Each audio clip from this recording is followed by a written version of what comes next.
अगर नौकरियां नहीं दी गई और अब अगर रोजगार पे बात नहीं हुई तो इस देश का युवा गले में बेरोजगार का पट्टा डाल के घूमेगा। जो ये मीडिया सरकार के कहने पे ये दिखा रही है कि सब कुछ अच्छा चल रहा है, ये बहुत दिनों तक नहीं चलने वाला। इससे सरकार का ईगो इतना बढ़ चुका है कि आज सरकार खुद को देश से ऊपर समझने लगी है। आप कितने भी आंदोलन कर लो, कितने भी प्रोटेस्ट कर लो, आपकी बात पे कोई ध्यान देने वाला नहीं है।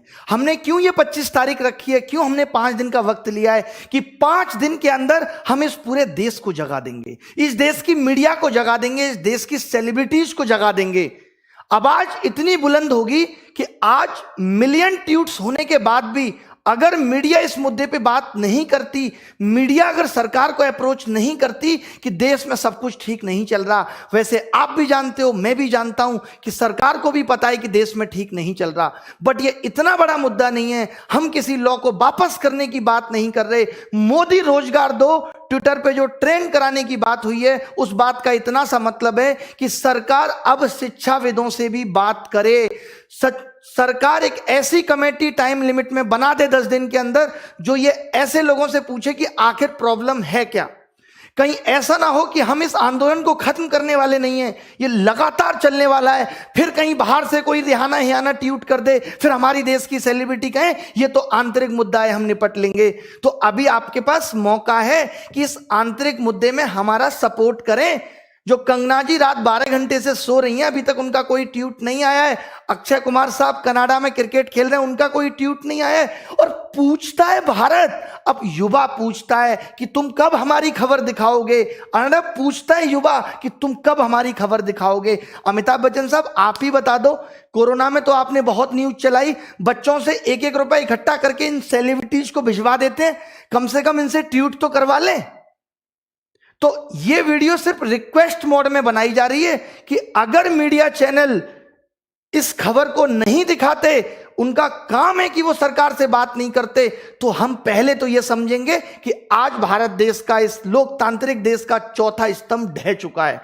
और उसके बाद हमारी क्या ताकत है ये हम मीडिया को भी बता देंगे। हमें आता है बहुत अच्छी तरीके से आपको नीचा दिखाना। अगर आज इस देश की सेलिब्रिटी, आज अगर इस देश का न्यूज चैनल आगे बढ़ा है तो वो हमने बढ़ाया है। आज देश का 2.5 करोड़ युवा अगर परेशान है तो इंटू 5 कर लो, 12.5 करोड़ लोग उससे जुड़े हुए हैं। और उन सब के मोबाइल घर में जब टीवियों में ये चैनल डीएक्टिवेट हो जाएंगे तो उनको समझ में आ जाएगा कि हम क्या चीज हैं। हम नेटफ्लिक्स, हॉटस्टार सबको अनसब्सक्राइब करा देंगे इस युवा और उनकी फैमिली मेंबर्स के मोबाइल से, तब आपको हमारी ताकत के बारे में पता चलेगा। यह तो हमारी प्लानिंग का एक बहुत छोटा सा हिस्सा है। इसके बाद अभी क्या करेंगे आप सोच भी नहीं सकते।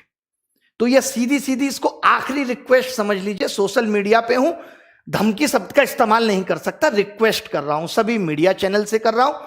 यशराज मुखौटे, तमाम तरीके के लोग जो बात बात पे गाने बनाते फिरते हैं, चीजों को वायरल करते हैं, मीडिया को ये दिखाने का वक्त मिल जाता है कि पौरी हो रही है, मीडिया को ये दिखाने का वक्त मिल जाता है रसोड़े में कौन तुम्हारा फूफा था है, जिसे देख के डर रहे थे तुम और तुम्हें दिखाना जरूरी हो गया था। 25 फरवरी 11 तारीख को ट्वीट करना है।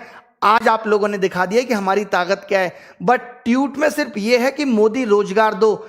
इस ट्वीट पे अगर सरकार, आप खुद बताओ, कल से ये ट्वीट चल रहा है, जब तो जरासी देश पे मिनिस्ट्री ऑफ होम अफेयर्स ने एक नोटिफिकेशन निकाल दिया था।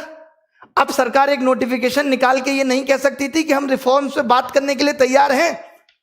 मैं लीड करूंगा एसएससी को, ये मैं बोल रहा हूं, और बाकी के एग्जाम्स की प्रॉब्लम को भी मैंने ये सोच लिया है। ये स्टूडेंट्स से बात नहीं करनी, स्टूडेंट्स को हम रिप्रेजेंट कर रहे हैं, उसकी समस्या को हम समझते हैं। मैं कभी नहीं कहूंगा स्टूडेंट्स तुम आगे आओ। मैंने ये मुहिम उठाई है, मुझे साथ चाहिए आपका, हाथ जोड़ के। जितने भी बड़े बड़े यूट्यूब चैनल हैं, चाहे वो ध्रुव राठी है, आप सबको एकजुट होना है। चाहे वो Utkarsh classes Jodhpur, Rakesh Yadav reader publication, जितने भी बड़े बड़े लोग, बड़े बड़े टीचर जिनको बच्चों ने प्यार देके यहां तक पहुंचा है, उनका भी फर्ज बनता है कि सबको एकजुट करें। हमारा टारगेट ट्वीट का मोदी रोजगार दो तो है, बट इसके मायने बहुत बड़े हैं। जो हमारी मांगे थी उसको हम एक ट्वीट में नहीं सिमटा सकते थे। हमारा इस बात का मतलब है कि सरकार की नजर में जब ये आए तो सरकार पूछे समस्या क्या है, और फिर हम उनको समस्या बताएं कि इतनी समस्या है और इनको कितने दिन में आप खत्म कर दोगे, सॉल्व कर दोगे इनको। मुद्दा ये है। नहीं तो आज आपने देखा होगा पीएमओ ने अपने लाइक डिसलाइक बटन बंद कर दिए। मतलब अब राजा ये नहीं देखना चाहता कि हमारी वीडियो लाइक हो रही है डिसलाइक। मोदी जी के लास्ट वीडियो पे 2500 डिसलाइक है मात्र। शर्म करो, बस 2500। ऐसे कैसे काम चलेगा? कम से कम मिलियन में डिसलाइक भी करना है, मिलियन में डिसलाइक करना है, कमेंट करना है, वीडियो को रिपोर्ट करना है। सर देखिए, अब अगर ये आंदोलन हम सफलता इसमें नहीं ला सके तो मुझे नहीं लगता हम आगे ला पाएंगे। 5 दिन लिए, हर एक इंसान को जगा दो। अगर ये 5 दिन हमने ताकत लगा दी तो हम जीत कर रहेंगे, वरना ये आंदोलन भी मात्र टाइम पास बन के रह जाएगा। मेरी रिक्वेस्ट है, मैं हाथ जोड़ता हूं, पैर पड़ता हूं आप सबके, जितने भी टीचर्स विद्यार्थी की, सबको कहो इस पे वीडियो बनाएं, सबको कहो कि ट्वीट करें। इस आंदोलन ने जैसे आज रेस पकड़ी है, भी 25 को और पकड़वानी है, बट वो सफलता नहीं है। सफलता उसके बाद जब सरकार बात करेगी। यह आंदोलन अभी इस बात पे है कि सरकार को बात करने के लिए विवश करना है कि रोजगार पे बात कब होगी। इस देश के अंदर शिक्षित होने के मायने खत्म हो गए। आप बताइए, बीटेक करके आदमी घूम रहा है, बीटेक के कोई मायने नहीं रहे, एमबीए करके बच्चा घूम रहा है। ये एसएससी या गवर्नमेंट जॉब में आपको मालूम है इतनी भीड़ क्यों आई? क्यों लोग सरकारी नौकरी के पीछे भाग रहे हैं? क्योंकि प्राइवेट में नौकरियां खत्म हो गई और मोदी जी कहते हैं कि आप अपने मोहल्ले में नौकरी करो। आज जब मैंने ये वीडियो मोदी जी का देखा तो मुझे इतनी हंसी आई, मैं जरूर आपको ये सुनाना चाहूंगा। मेरा दिल है कि मैं ये वीडियो आपको सुनाऊं। आप देखें इस वीडियो को। एक वीडियो मैं आपको सुनाना चाहता हूं। ये हमारे मोदी जी और ये हमारे प्रधानमंत्री की कितनी बेहतरीन सोच है, जिसकी कोई हद नहीं। आवाज सुन लीजिए, ये देखिए। हर गांव गली मोहल्ले में रोजगारी का अवसर पैदा हो और नौजवान अपने ही इलाके में रोजगार कमाए, ताकि शाम को अपने माँ बाप के पास जाकर के बैठ सके, माँ बाप के साथ सुख दुख बांट सके, माँ बाप के साथ बैठ करके रूखी सूखी रोटी खा सके। ये हमें करना है भाई। ये बताइए, ये मोदी जी को करना है कि माँ बाप के साथ बैठ के रूखी रोटी खा सके। एक बात बताओ, दिल्ली और गांव में क्या अंतर रह गया? अगर सब अपने घर के आसपास ही रोजगार करेंगे, क्या मायने हैं इस मतलब के? तब तो फिर सीमा पे भी कोई जवान नहीं जाएगा देश की सुरक्षा के लिए। तब मोदी जी अपना झोला लेके गुजरात से दिल्ली क्यों आ गए थे? ये भी माँ बाप की सेवा करते और वहीं रोटी खाते।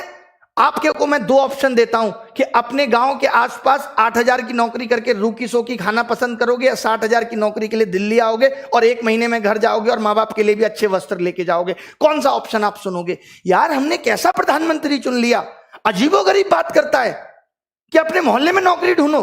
क्या नौकरी ढूंढो? मोहल्ले के सारे कुत्तों को पकड़ के और शहर छोड़ के आऊं? ये नौकरी ढूंढूं गांव में? बताइए क्या करूं? अजीब बात कर रहे हैं। प्राइवेट नौकरी खत्म हुई थी तो गवर्नमेंट जॉब में आए थे। बीटेक करके पता चला कोई 8000 की नौकरी देने वाला नहीं है, क्योंकि देश में उतनी कंपनियां नहीं है। तो मेरी सभी सेलिब्रिटीज से और सभी मीडिया चैनल से आखिरी वार्निंग समझ लीजिए, आप जो समझ लीजिए, ये हमने आपको प्यार देके यहां पहुंचाया है। अगर हम प्यार देना जानते हैं तो नफरत देना भी जानते हैं। आपने देखा होगा कि किस तरीके से हमने आपकी कुली नंबर 1 को फ्लॉप कर दिया था और किस तरीके से हमने एक सड़क मूवी के ट्रेलर को 10 मिलियन डिसलाइक दे दिए थे। आपको लगेगा कि अरे क्या हो जाएगा इससे, बट आगे आने वाले वक्त में आप देखेंगे कि इसका क्या फर्क पड़ेगा। तो आप जीने देंगे नहीं जब तक आप हमारी सुनोगे नहीं। और गलत मांग है नहीं, इतनी सी मांग है, अगर शिक्षित किया है, काहे को आपने इतने कॉलेज खोल दिए थे? काहे को आप सबको ग्रेजुएट करते चले जा रहे थे? आपके पास और कामों के लिए पैसा था क्या? देश में कोई और काम नहीं हो रहा? आप चुनाव में लाखों करोड़ों रुपए खराब कर रहे हैं। दिल्ली में घुसते ही बोर्ड लगा रहता है, केजरीवाल 26,000 करोड़ का हिसाब दो। हजारों बोर्ड दिल्ली में लगे हुए हैं, इसमें पैसा नहीं लगता सरकार का? अबे केजरीवाल तुम्हारा कितना दूर का रिश्तेदार है, उसके घर जाके पूछ लो कि हिसाब दो 26,000 करोड़ का। इस बात को बोर्ड पे लिख के पूछने की जरूरत है? अजीब नौटंकी है तुम्हारी। दिल्ली के अंदर आप घुसेंगे, जब भी घुसेंगे तो हजारों बोर्ड लगे रहते हैं, केजरीवाल हिसाब दो। केजरीवाल तुम्हें हिसाब देगा कि रात को क्या कर रहा है, ये सब हिसाब तुमसे केजरीवाल मांगेगा। और मांगने तो फोन पे मांगो, तुम्हारे पास केजरीवाल का नंबर नहीं है। संसद में मांगो, विधानसभा के सत्र में मांगो। इन सब चीजों में एमसीडी में पैसा लगाने के लिए तुम्हारे पास पैसा है, नौकरी देने के लिए पैसा नहीं है। ये मैं दिल्ली सरकार से भी कह रहा हूं, डीएसएसबी की नौकरी 2014-15 की पेंडिंग है। एक समस्या है, हलवा समझ के रखा है। चिताएं जला दें अपनी अपने परिवार की। रोटी देने वाला नहीं है कोई माँ बाप को। हर उस एक युवा के आंखों के आंसू से पूछिए जो आज अपने माँ बाप को बूढ़ा होता हुआ देख रहा है और उनके लिए कुछ नहीं कर पा रहा। आज 25-26 साल का बालक जो 4 साल से तैयारी कर रहा है बाप के पैसे पे, आज जब वो उनको बूढ़ा होता हुआ देख रहा है तो उसकी आंखों में आंसू के सिवाय कुछ नहीं है। क्या उसकी तमन्ना नहीं थी कि वो अपने माँ बाप को कुछ सुख सुविधा दे सके? बताइए मोदी जी, आपसे पूछता है, युवा पूछता है, भारत नहीं पूछ रहा है। अर्नब नहीं हूं मैं, इनकी फैमिलियां नहीं है, इनका परिवार नहीं है। मीडिया से फिर रिक्वेस्ट है, मैंने बहुत सोचा था कि मैं बहुत नॉर्मली वीडियो बनाऊंगा, बट मुद्दा इतना गर्म है कि इस पे नॉर्मल वीडियो नहीं बन सकती। गुस्सा आना लाजमी है क्योंकि कब से देख रहे हैं, हम भी विद्यार्थी थे, हमने भी 2012 में प्री दिया था, मेंस दिया था, एक सिंगल सवाल गलत नहीं था। ये सवाल गलत आना तेरे से ही क्यों स्टार्ट हुए? क्योंकि आपको पैसा कमाने के ऑप्शन चाहिए थे। मुझे ऐसा लगता है कि इन्होंने IIM से बंदे बुला के बिठाए हुए हैं कि कैसे SSC में बिना नौकरी दिए पैसा कमाएं। हम इनसे नौकरी मांगने जा रहे हैं, ये हमसे पैसा कमा रहे हैं। कैसे? फॉर्म भरवाएंगे, एग्जाम नहीं लेंगे सालों साल, फिर दूसरा फॉर्म आ जाएगा, फिर एक और फॉर्म भरवाएंगे, फिर क्वेश्चन गलत देके 100 रुपए वसूलेंगे। अलग तरीके की वसूली चल रही है, बट हार नहीं मानेंगे। मोदी जी, ये देश आपका है तो ये हमारा भी है, हमने भी इस मिट्टी में जन्म लिया है, हम भी इस मिट्टी से प्यार करते हैं, हमारे अंदर भी देशभक्ति है, हम भी आपके उन फैसलों का समर्थन करते हैं जो आपने ठीक किए। बट जहां आप गलत हैं तो बोलेगी प्रजा। देख लीजिए क्या कहा था, चाहे अब्दुल कलाम साहब हो, किसी विद्यार्थी की सबसे महत्वपूर्ण जरूरी विशेषताओं में से एक है प्रश्न पूछना। प्रश्न पूछने में कोई संकोच नहीं है। अगर मैं गलत हूं तो कलाम साहब भी गलत थे और इनको गलत कहने वाला कोई पैदा नहीं हुआ। राष्ट्रीय युवा दिवस, स्वामी विवेकानंद जी ने भी कहा था, उठो जागो और तब तक मत रुको जब तक लक्ष्य की प्राप्ति ना हो जाए। तो रुकने वाले हम भी नहीं हैं। और ये प्रॉब्लम सिर्फ SSC की नहीं है, railway, bank, DSSB, UP police, MP police, हर एक एग्जाम की ये समस्या है कि इतना भ्रष्टाचार है, इतना भ्रष्टाचार है जिसकी कोई सीमा नहीं है। अरे करो, लिमिट में करो, 10% 15% करो। तुम्हारे भी भतीजे, फूफे, चाचा के लड़के हैं, हम कह रहे हैं उनको भी नौकरी दो, बट बाकी तो कुछ फेयर करो हैं? या बाकी की पोस्टें बेचनी है तुम्हें?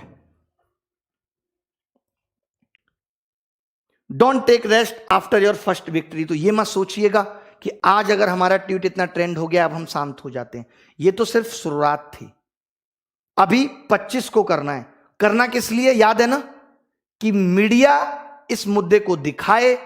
रवीश कुमार आप जानते होंगे जो हमेशा इन मुद्दों को दिखाते हैं, वो भी नहीं दिखा रहे हैं। एक वो अभिसार शर्मा है, वो भी नहीं दिखा रहे हैं, वो भी बंद हो गए।